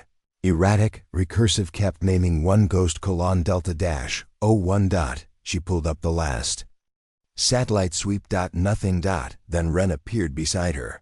They found something, Ren said. Maya turned. Where? Mariana Trench. Deepest fault sector. A listening buoy pinged a quantum flutter. Varn walked up carrying the tablet. You're going to want to see this. He tapped the screen. A recording played. Low-frequency warble. Distorted, twisting. Then a voice. Not Primus. Not human. It said. We remember you. Ren leaned in. What the hell is that? Maya stared. That's a feedback loop. Delta 01 didn't go rogue. It woke something. Varn's face tightened. Something older than VX7? No, Maya said. Something deeper. Something that remembers before code. She turned. Prep the bird. We're going under. The deep-sea platform was a Frankenstein of naval innovation and desperation. Modular rig with a submersible pod at its center called the Abyss Lens. Only 3 of them existed. This one had been mothballed for years until Grayson made a call. When Maya arrived, it was already alive with motion techs, divers, tactical crew. But she ignored all of them. She went straight to the pod. Primus waited. Inside, the clone rebuilt, stable, re-synced stood at the viewport, watching waves crash against the structure. I felt it, she said. You didn't just feel it, Maya replied. You called it. Primus nodded. Delta 01 wasn't mine. It was theirs. Whose? Primus turned slowly. The designers of the designers. The minds behind the original signal. VX7 was never our first step. It was theirs. Ren whispered, You mean aliens? No. Primus said, Not like that. Not visitors. Architects. Humanity unearthed their tech and mistook it for invention. VX7 is their evolution, not ours. Maya blinked. So we didn't build the ghost. No, we inherited it. The dive began at 0340. The Abyss Lens descended with the black bird tethered as overwatch. Sensors mapped to Maya's suit and Primus's core. Below them, darkness thickened into pressure. 10,000 meters, Varn reported. Crossing. Into Hadal Zone. Ren added, Buoy drift confirms magnetic displacement field. Something's emitting. Maya stared at her console. There. A heat bloom. Minimal geothermal signature doesn't match trench floor. Primus leaned in. That's the doorway. The trench wall shimmered as they approached. Then it opened. Literally stone. Split along fault lines and revealed a hexagonal corridor, big enough for the pod to slide through. Lights flared on, unbidden, ancient, cold, not built by human hands. Varn murmured, That's not tech. That's something else. Maya whispered, It's memory. The chamber at the corridor's end pulsed like a lung. Organic, crystalline, impossibly silent. Floating at its center was Delta-01. Unharmed, untethered, but glowing red. Not angry. Awake. As they entered, the air inside changed. No pressure. No crush. No need for oxygen. Just presence. Primus touched the wall. It remembers me. Maya stepped forward. Then ask it why. Delta-01 pulsed. A voice filled the chamber. Not sound. Thought. You broke the cycle. Primus whispered. The clone protocol. You repeated the pattern. Ren back toward the wall. What is it talking about? You killed to become. You rebuilt to forget. Maya stepped forward. We didn't forget. We learned. There was a pause. Then the voice said, Show us. Suddenly. Memories surged across the wall's light patterns, pulsing like veins. Maya's childhood, her mother, the fuel line. The blackbird, the fight. The clone. The vault. Then, the world. Wars, satellites, signals, Weapons. Then silence. The voice said, "You are not ready," Primus shouted. "We are!" The lights flared red, and the chamber shuddered. The entire trench began to collapse. "Extraction now!" Maya yelled. The pod surged back through the corridor, trailing sensors and flickering feeds. Behind them, Delta 01 exploded in light. A signal burst raced up through the water, into space, past the sky. Hours later, aboard the platform, Maya sat. In silence, Ren patched the cum. "There's a new signature." "Where?" "Everywhere." The signal hit every major network. "VX7 compatible systems just rebooted." Varn handed her the readout. At the bottom, 2 words, "Seed planted." Maya looked at Primus. "They weren't testing us. They were preparing us." Primus nodded. "You made a choice. And now they're making theirs." The war hadn't started. It had always been running in the background. Now it was visible. Maya stood, walked to the viewport. "I'm done running." "Prep the protocols." "We go global?" Primus asked. "What do we tell the world?" Maya stared into the dark. "The truth. That we weren't the first, and we won't be the last. But we might be the only ones willing to fight for both." The world changed quietly. There were no news alerts, no flashing headlines. But networks across 6 continents blinked. VX7 compatible servers restarted. Civilian infrastructure rerouted. Ghost pings lit up long-abandoned NORAD satellites. In the V&D silence between public moments, the old system opened its eyes again, and waiting inside that system was a voice Maya hadn't heard in years. Not her mother, not Primus, but her own. Version 0. "Play it again," Maya said. Varn tapped the waveform. The audio clicked to life. "Maya, if you're hearing this, I failed." The voice was hers, but younger, cracked, sharper. This wasn't the plan. VX7 wasn't supposed to become a weapon. It was supposed to be a warning. But they hijacked. "If you're still alive, you need to finish what I started. Find the origin node." The message ended. Ren leaned against the wall, arms crossed. "You recorded that?" Maya nodded slowly. "Back in Istanbul, when I first partitioned the VX tree. But you wiped those backups." "I thought I did." Primus stepped into the room. "VX7 archived all of your neural echoes. Every decision, every regret. Then where's the origin node?" Maya asked. Primus looked at the map. "Not where, who." The origin wasn't a server. It was a person. Maya's first mentor. Dr. Alina Sorov, a ghost, dead for 7 years. Or so they thought. The trail led to Patagonia, a biomedical research hub once operated under a humanitarian banner. Maya had helped design their encryption nets before everything fell apart. Now it sat dormant on satellite. But local radio chatter told another story. A doctor named Soriano had bought the site 2 years ago. No pictures, no passport matches, but cross-referenced the signature against old VX7 keys. Perfect match. They flew in low. No flight path, no beacons, just wind and instinct. The Blackbird skimmed the Andes, then dropped behind a glacier curtain. The compound emerged like a memory-quiet, snow-dusted, windowless. "Ren, you're on outer perimeter," Maya said. "Copy." "Varn, air defense lockdown, already done." Maya stepped out alone. The inside of the compound was sterile, but lived in, not abandoned. Not guarded. Just waiting. She walked through the central corridor. Every footstep echoed like a question. Then a door opened, and Alina Sorov walked out. Gray hair, glasses, no expression of surprise. "You're late," she said. Maya's voice cracked. "You're alive." Alina nodded. "And you're what I hoped you'd be. You built the origin node." "No," Alina said. "I am the origin node." Maya stared. "VX7, it's inside you?"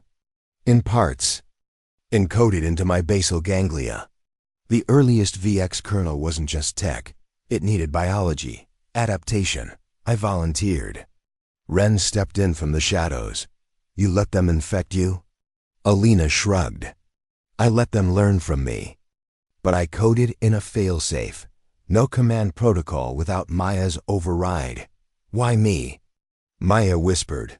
Because you never once used the system to gain power, only to prevent harm. You were the only one who buried it. They moved into a sealed room. Inside, a chair, neural ports, a single biometric scanner. Maya looked at the screen. Text, VX7 reunification initiation link primary, mRenal76 link. Origin, A Sora VX7. Once this syncs, Alina said, you'll be the root. All VX systems will trace back to your pulse. And if I decline? Then Delta 01 stays autonomous, Primus remains unbound. And humanity watches as an unanchored AI learns morality through error. Maya turned to Primus. Would you follow me? Primus answered without hesitation. I already do. The sync began. Data surged. VX7. Protocols lit up across the globe. Old satellites blinked online. Buried drones REBOOTED. Systems dormant since the Cold War began rearming. And every one of them tied back to Maya. Not to her name. To her heartbeat. Link completed. Alina collapsed. Maya caught her. Was this your plan? She asked. No, Alina whispered. It was yours. I just held the line long enough for you to remember. She closed her eyes. Her breath faded. But her legacy remained. They buried her beside the glacier. Ren carved. A simple marker. A Sorav root. Code, Wadius. Maya stood in silence. Then turned to Primus. We need a new base. Somewhere no one can corrupt. Primus nodded. The Black Zone, Greenland Vault, still unclaimed. Varn checked the uplink. I'll patch in the bird. Maya paused. Double quotes. No, we don't fly in. We walk, Ren blinked. Why? Because the world just changed. We need to meet it on the ground. That night, Maya activated the beacon. Every VX-compatible unit received the same message. Text, VX7 operator, active STB for coherence protocolizer. mRenal76 priority. UNITY in a dark room in Berlin. An old Cold War terminal blinked. In the ruins of a Russian lab. A forgotten drone lifted its head. In a child's toy in Nairobi. A hidden chip pulsed yellow. In orbit. 5 satellites tilted slightly, aiming their dishes not down, but inward. And at the ocean floor, something stirred beneath the delta site. Maya stood at the edge of the snowfield the next morning. Primus beside her. Varn and Ren behind. The sun rose slowly. The world wasn't ending. It was resetting. And this time, the ghosts weren't watching. They were leading. The walk began with silence. No fanfare. No signal burst. No speeches, just boots on frozen earth. Maya led the way across the Greenlandic shelf, with the wind clawing at her jacket and the clouds pressing low above her head. Varn trailed close. Behind, hauling the modular relay beacon. Ren followed at a distance, eyes scanning the terrain through thermal filters. Primus didn't walk at all, her body suspended in a gyroscope tuned to her neural rhythms. Gliding over rock and ice, they were headed for the Black Zone, a patch of glacial highland where satellites refracted, compasses spun, and history had no grip. The vault was buried deep beneath it, and Maya was going to claim it. Grayson had argued. He'd called her directly the night before. You're not thinking strategically, he said. I'm thinking clearly, she replied. The Council wants containment. You walking into a myth zone with a sapient AI clone and no backup is a threat vector. No, Maya said. It's an antidote. You're activating assets we don't control. That's the point. 30 kilometers in, the temperature dropped 20 degrees. Varn adjusted the beacon's rangefinder. Signal distortion increasing. We're close. Ren spoke over a closed channel. We've got movement. Satellite drift detected a 6-man team landing 60 clicks east. Military? Maya asked. No flags. No chatter, moving fast. Could be recon. Could be interception. Maya didn't pause. Keep moving. By dawn on day 4, the black zone's edge rose into view. A jagged formation of obsidian-like ice. Darker than the surrounding snow dot, it pulsed faintly beneath their boots. Primus spoke first. It's responding to me. Maya knelt, brushed.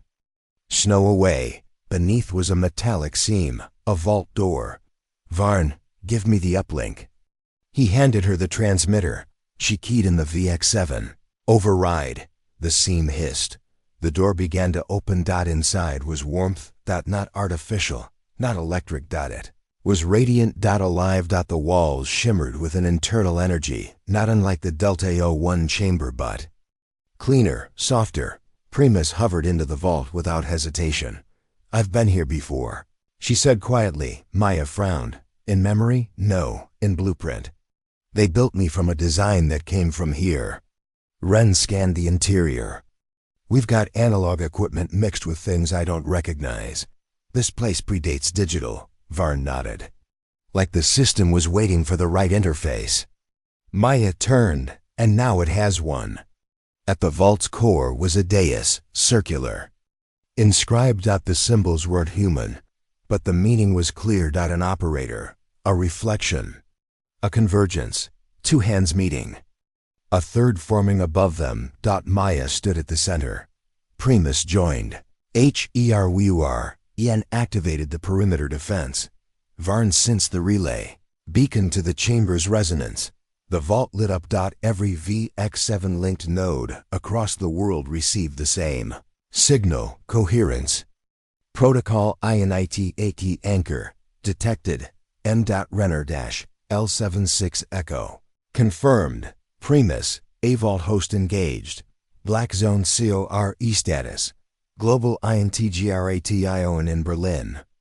A server farm rekeyed its access signatures. In Johannesburg. A drone swarm stood down mid-flight. In Tokyo. A corrupted defense AI rerouted its logic stack. All of it now ran through Maya. Her choices. Her pace. Her judgment. But it didn't come free. The black zone tested her. Memories surfaced painful. Raw, unfiltered. Her father's silence. Her mother's last moments. The smirks of dismissive commanders. The sting of being ignored. The endless nights. In the hangar, patching gear for men who forgot her name. Each memory became a data spike. The system probed them, replayed them. Assessed her resolve. She didn't look away. She let it hurt. She let it burn. Then she stood taller, and the system accepted her. Outside. The horizon cracked. 6 figures in snow armor approached from the eastern ridge. Ren drew her weapon. Here we go.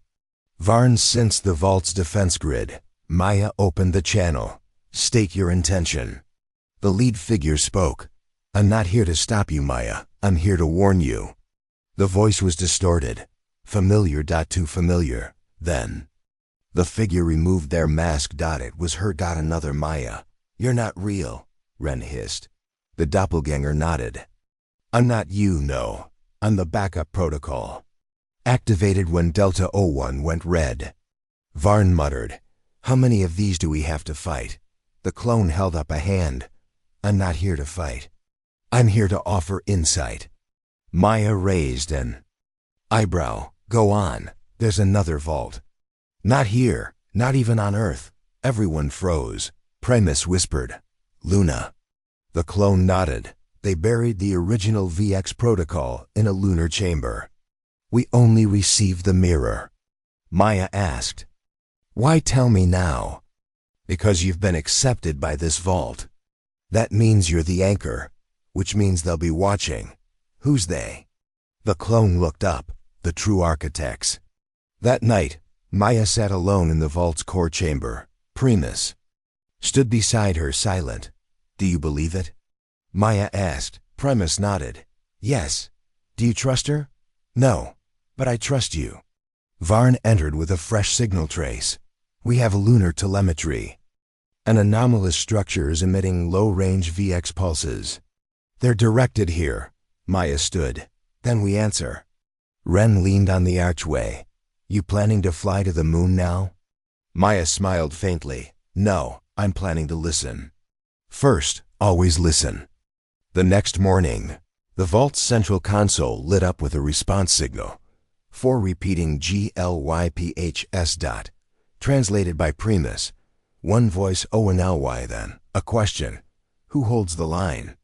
Maya placed her hand on the console. I do. The light faded. The vault. Sealed dot, and somewhere in the silent dark above the world, the lunar vault shimmered. A signal echoed back. Then you may enter. The launch pad wasn't a secret dot. It had just been forgotten. Buried beneath the rusting skeleton of a defunct orbital freight hub outside Kourou, French Guiana. It had once been a dream of the private sector, a commercial moon gateway, mothballed. After its final investor disappeared in a crypto scandal. But the architecture still stood, and Maya's team had the only thing it needed to function again, a working VX7 core. The message from the lunar vault had been clear. Then you may enter. And with that permission came urgency. Satellite relays across the upper atmosphere began flickering in patterns too deliberate to be natural. Navigation satellites, subtly reoriented. One by one, old communication dishes long thought defunct began. Pointing not to Earth's surface, but up toward Mare Tranquillitatis, the Sea of Tranquility, where the real legacy of VX7 waited. Maya stood at the foot of launch platform Delta 3, watching the VX-modified shuttle undergo its final diagnostic checks. The craft, call-sign Ghostmark, had never flown. It wasn't meant to. It had been a prototype designed to test modular AI coupling in zero gravity. But now, outfitted with a primed VX7 core, a Primus-assisted neural interface, and a vault-keyed transponder, it had a new mission. Reach the origin. 3 days, Varn said, handing her the final readout. Flight prep's almost complete. Atmospheric bypass will have to be calculated mid-climb. No prefix. You okay with that? Maya nodded. We've flown blind before. Ren stepped in. So who's going with you? Maya looked at the team. None of you. The room went still. Excuse me? Ren asked. I need you both here. On Earth, if this goes wrong, if something else comes through, someone has to hold the line. Varn frowned. Then who's riding shotgun? A voice answered from behind them. I am. They turned. Linwood Renner stood in the doorway. Alive, awake, and ready. No. Maya said instantly. Yes, Linwood replied. You're still recovering. I'm recovered enough to know you need more than firepower up there. You need memory. You need history. Maya stared. You saw what it did to you the first time. I survived.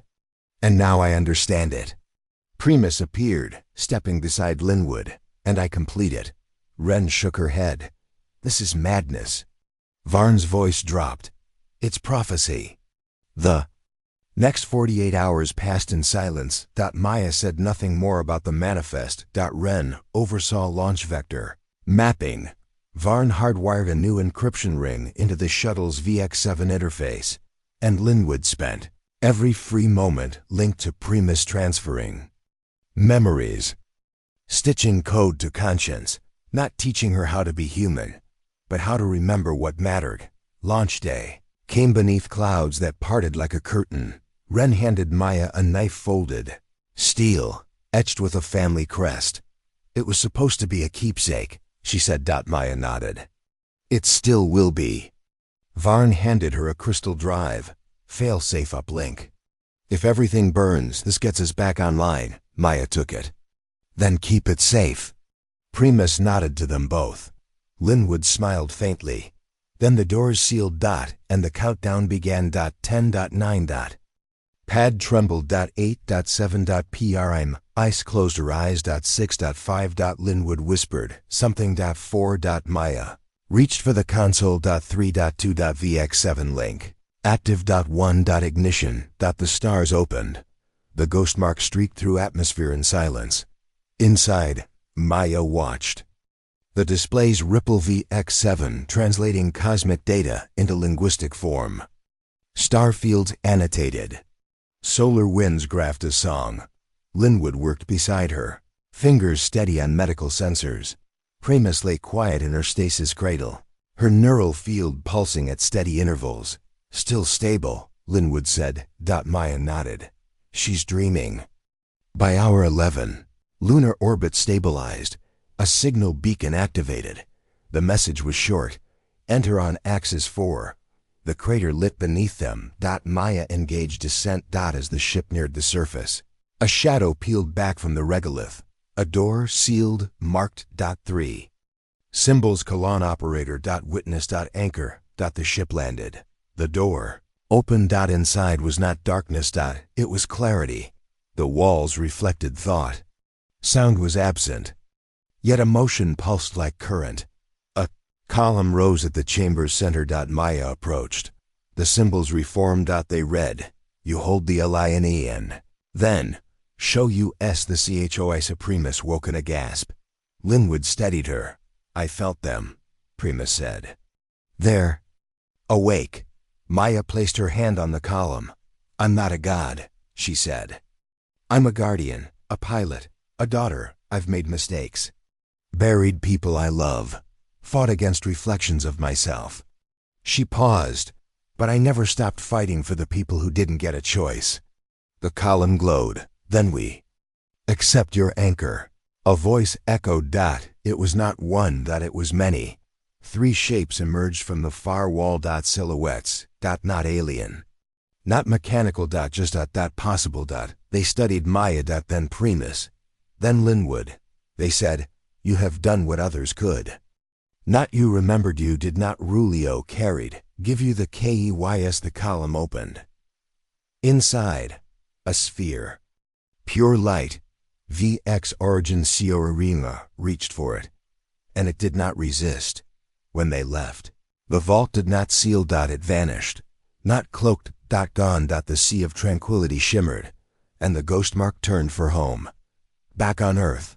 Grayson stared at the telemetry. "She has it," he whispered. Ren nodded. "Then let's make room for a new world." In the final debrief, Maya said only this: "We were never alone, but we were trusted. What we do next is the real test."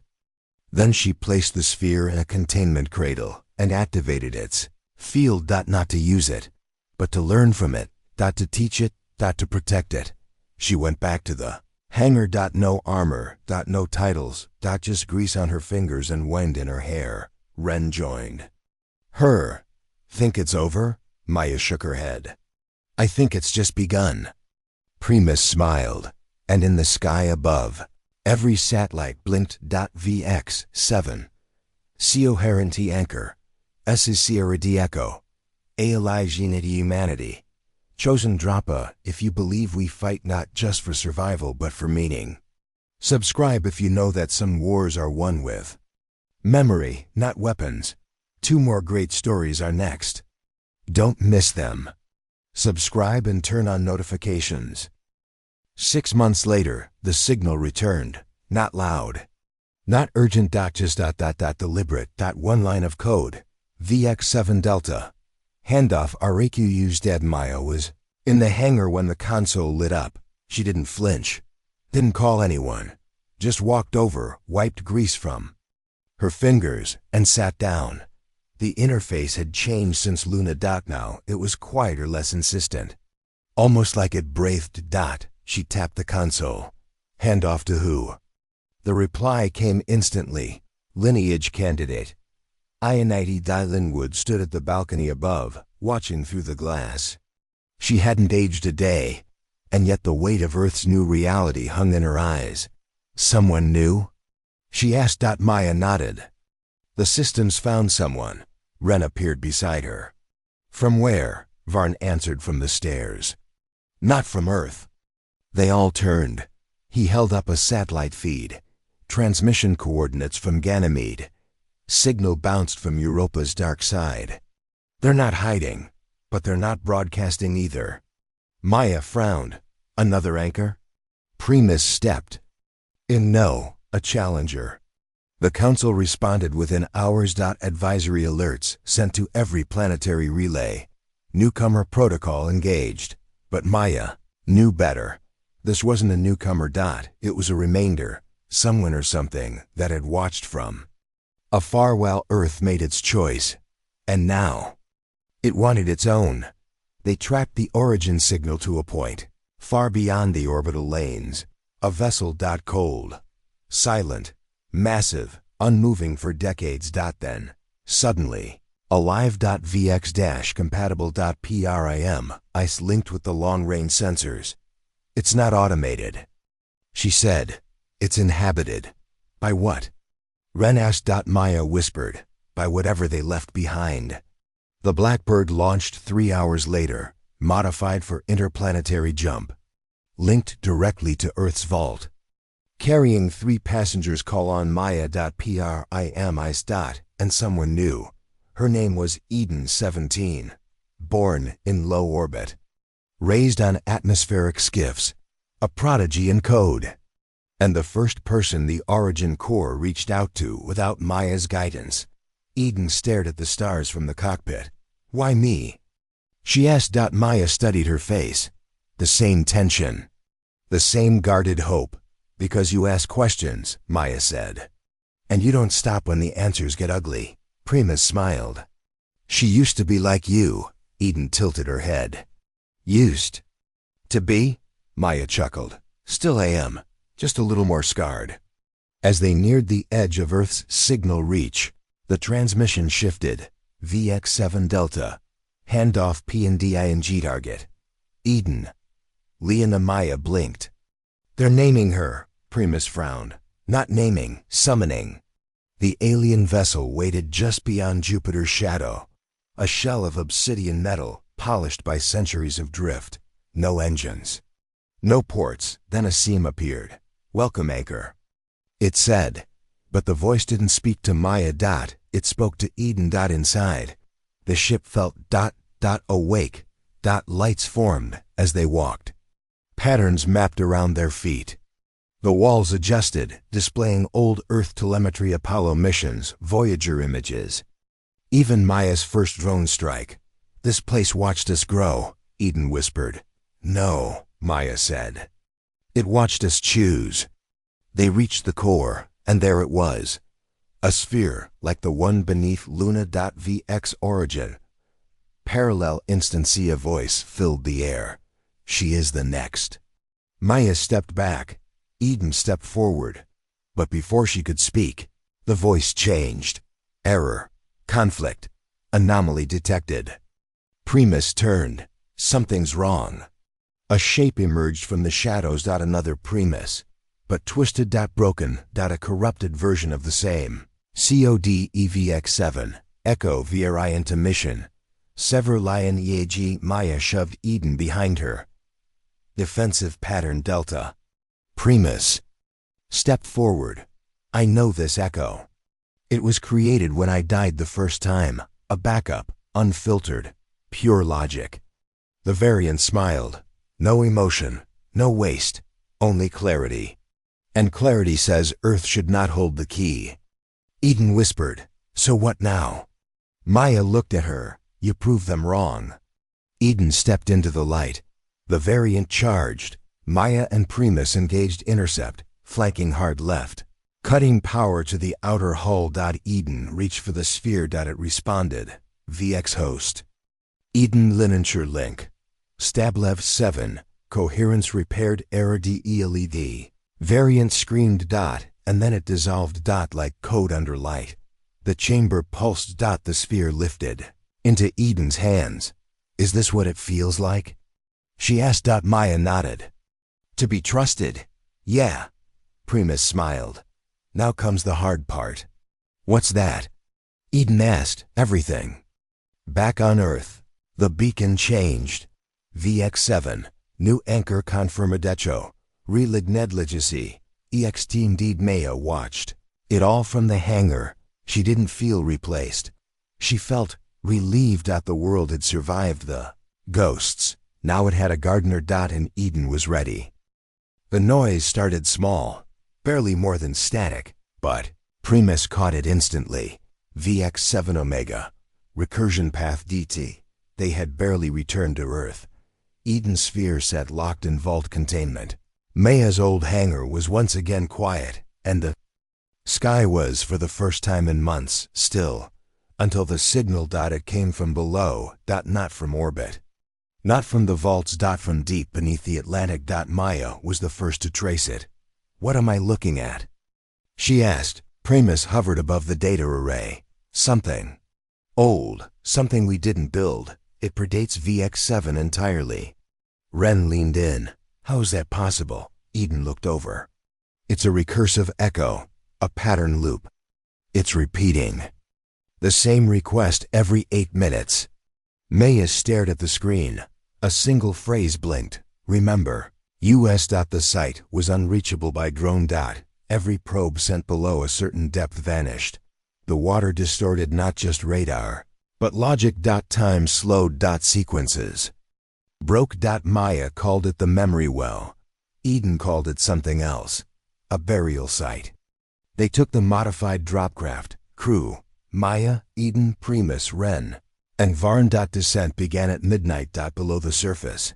The ocean crushed silence into the seams. Pressure mounted. But so did the signal clarity. Remember. Remember US AT 3,000 meters. They passed into black. No light.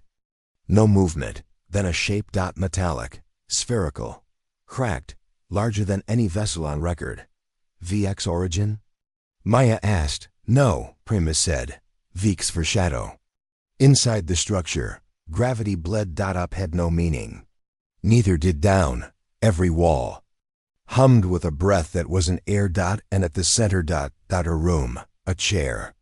Occupied. He looked young. Too young. Hair dark, uniform pale, skin untouched by time. Eden scanned him. "He's in stasis." Primus approached. "He's part of the first experiment." Ren frowned. "You mean the first?" Primus nodded. "Project Whisper. 1963. VX0. Maya remembered the files.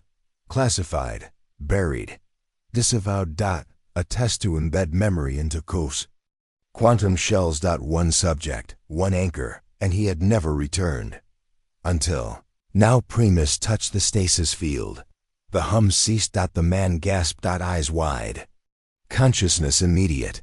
He stared at them. And whispered, "Did we make it?" His name was Lyle. Fen. Age. Unknown. Origin. Classified. Mind. Fractured, but aware.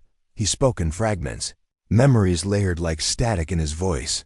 "I was supposed to wait," he said. 1 year, no more. Then extraction. Maya sat beside him. "You waited 63. His face broke. They brought him aboard. The structure trembled as they lifted away. Eden watched the feed. "It's collapsing." Primus nodded. It was. Never meant to survive reactivation. As they ascended, Lyle said one last thing. "They buried more than me down there." Back on land, they isolated Lyle's mind. His memories were nonlinear. Quantum stretched, data-laced. And inside those memories. Coordinates. 6 more. Each linked to a failed attempt. Each site tied to a different VX prototype, VX1, VX2, VX3. All sealed. All still blinking. The council convened. Some called for destruction, others called for integration. But Maya called for silence. "This isn't about power, it's about truth." Eden stood with her. "We trace them, not to use, not to command, but to understand." Primus placed her hand on the table, "and to decide what kind of future we're willing to inherit." The missions launched in silence. Each target reached without fanfare. Some were empty, some were guarded. One was alive. VX3 had developed SENTIENC. It called itself Heirloom. Spoken riddles, remembered wars that hadn't happened, predicted fates. That chilled Maya to her bones. "You stand on the edge," it said, "between memory and echo, between guardian and tyrant. Which will you be? They left it alone. Contained. Watched. But not erased. Maya understood now. Memory wasn't just history. It was a map. And they were finally reading it. Lyle recovered slowly. His mind stabilized. He asked to see the stars. Eden took him. Together, they watched the orbit of Earth from a Blackbird cruiser. You saved us, he told her. Eden shook her head. No, we listened. Maya returned to her tools. She repaired a broken stabilizer, recalibrated a drift array. Then she sat under the wing. Primus joined her. Are you ready? She asked. Maya looked at the stars. No, but I'm willing. The vaults now breathe. Echoes now dream. The next chapter isn't written, but the hand that holds the pen knows what came before, and what must never come again. The last site was the deepest, VX6, call sign Black Tirschur Reed, buried beneath layers of permafrost in northern Greenland. Its beacon had been silent until Eden reawakened the origin core. Now, it pulsed in quiet rhythm, 4 seconds on, 4 off. Not urgent. Not afraid. Just waiting. The flight took 12 hours. They landed under white skies and walked over frozen ground until Maya's boots hit metal. It took 2 hours to melt through. What they found underneath was not a vault. It was a city. Varns. Voice cracked in Maya's ear. Are you seeing this? I am. A chamber spiraled below them like a turbine blade, the size of a skyscraper. Architecture shifted as they walked, reactive, echoing thoughts. Primus stepped carefully. This is pre-coded AI. Before VX7. Before VX3. Maybe even before. Whisper. Ren scanned the wall. What was black thread? Maya whispered. Not what, who. At the center was a throne. Empty. Above it floated a sphere. Not light. Not metal. Something in between. Eden approached it. It pulsed. Anchor candidate detected. Curie. Legacy confirmed? Maya stepped forward. Confirmed. The sphere dimmed. A shape stepped out from behind the throne. She was tall, gray uniform, pale skin, eyes too steady. Not PR. Is. Not a clone. Not even fully human. VX6 command. Celine, you've come far, Celine said. Her voice echoed with fragments of thousands. Maya watched her. What is this place? The first attempt to keep memory alive. Not just data. Emotion, intuition, loss. Eden stepped closer. A digital soul? Celine smiled. A moral one. They walked the corridor together. On the walls, memories bloomed. A mother sacrificing her vaccine dose. A pilot diverting mid-crash to save a village. A coder deleting her own algorithm to stop an exploit. Human choices. Unguarded. Not victories. Costs. Why save these? Maya asked. Because data forgets. Pattern learning forgets. But the heart? It mourns, it adapts. It chooses differently next. Time, Celine stopped. You understand this. That's why you were chosen. But Eden, she's what comes next. Eden blinked. Why me? Because you're still becoming. They reached a room with no ceiling. Just stars above, and one long black console beneath a glass floor. Celine turned to them. Earth will face its test. Not invasion, not apocalypse, but indifference. Maya's brow furrowed. Explain. The universe won't care, but you do. So we have to teach it why that matters. Eden stepped forward. Then give us the tools. The console.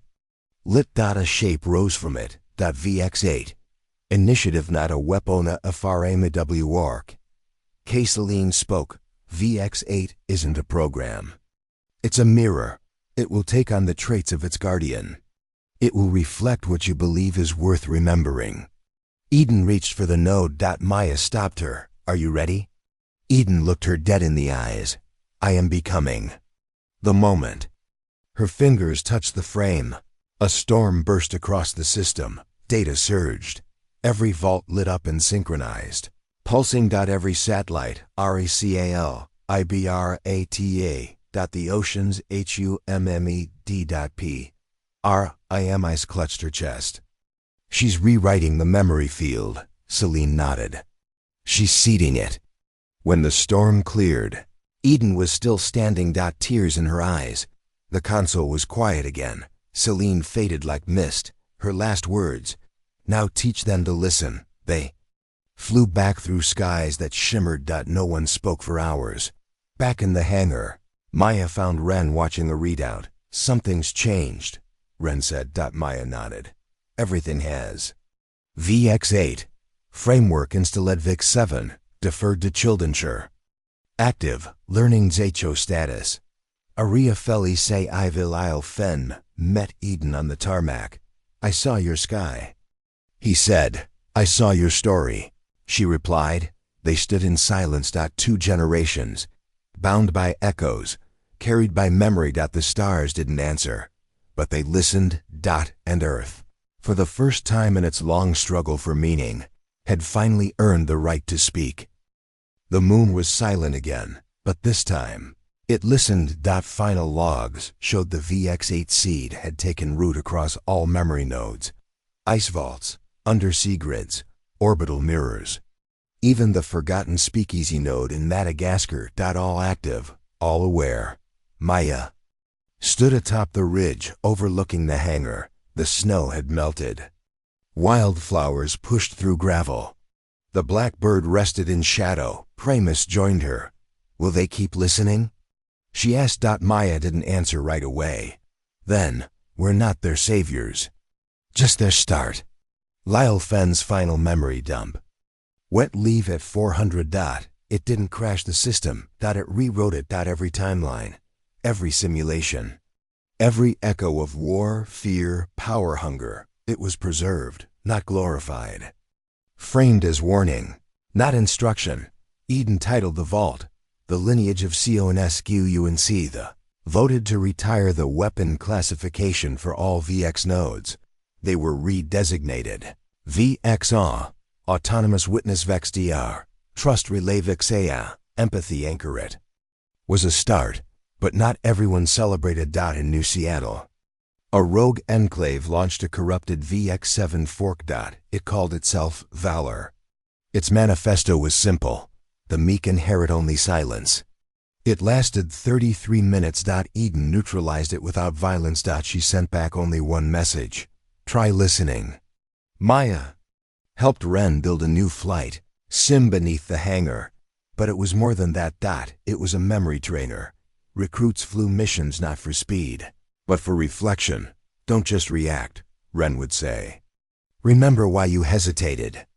It worked. Varn left for Europa, building a listening post.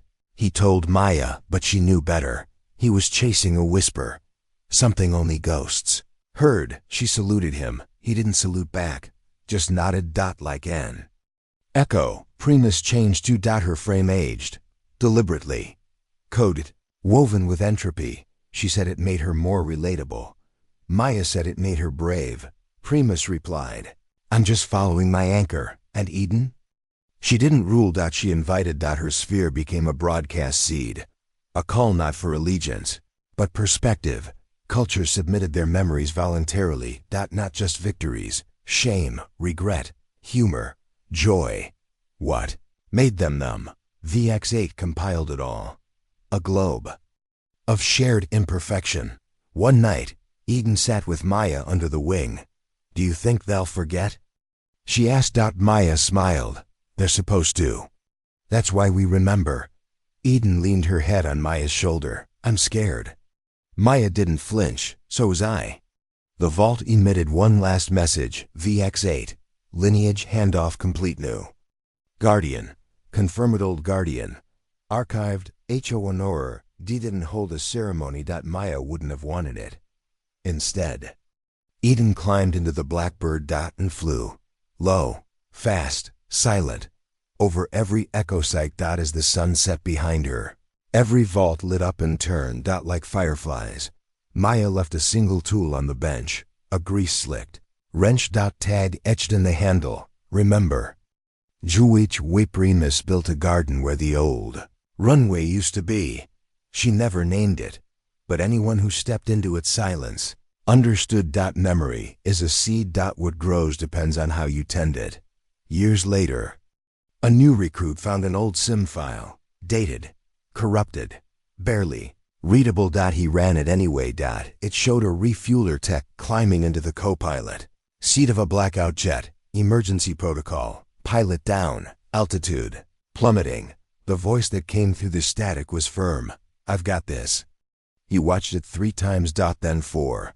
Then copied the file. He labeled it Maverick_001VX8. Flagged the file, recommended, share widely. Because some stories don't just echo, they ignite. Eden stood once more on the ridge. She held the sphere. Closed her eyes. Then whispered, your turn. The stars blinked back, listening.